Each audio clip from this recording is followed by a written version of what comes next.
selfish political desires over the needs of the American people, but the president is focused on making their lives better.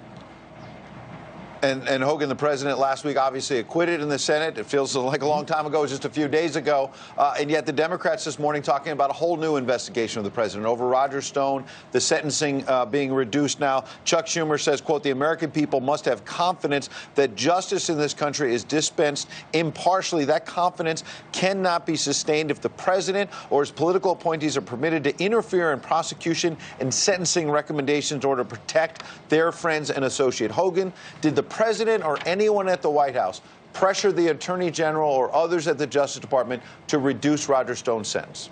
Unequivocally, no. The president addressed this yesterday in the Oval Office. He did not talk to Attorney General Barr about this before the sentence. In fact, the Attorney General and the DOJ made very clear that they made this decision before any tweet went out. They made this decision on their own because, in fact, they were briefed on something, as they said from the DOJ, that didn't actually end up happening. They were told something in that sentencing that didn't come to fruition. That's obviously something the DOJ will have to address. The president did not interfere here with anything. Look, he's the chief law enforcement officer. He has the right to do it. He just didn't. He didn't make any comment, didn't have a conversation, I should say, rather, with the Attorney General, and that's just ludicrous. It's just another scandal that the Democrats are trying to push forward. The media loves to try and trash this president. And now that impeachment's over, now that Russia's over, now that the collusion hoax is done, the illegitimate impeachment sham has finished, they're looking for something else to grab onto because they don't want to talk about the successful policies of this president.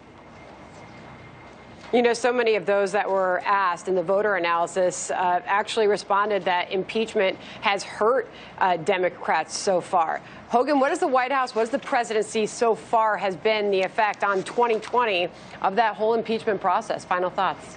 Well, you've seen the numbers go up for this president because they see someone under relentless assault, relentless attack with no evidence, no proof, just a desire to grab back political power. That's all the Democrats want to do. But the American people know different because the American people feel the real results and the real positive impacts in their own pocketbooks and for their own families of this president's policies. Time and time again, that's what elections come down to. Is your life better off now than it was before? And I would argue, without a doubt, it is because of what this president has been able to accomplish.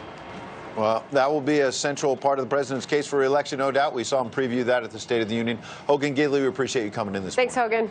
Thanks so much for the time. All right, in the meantime, Joe Biden bailing on New Hampshire. He left us early, skipping to South Carolina to try and resurrect his campaign. A look at the former VP standing in the Palm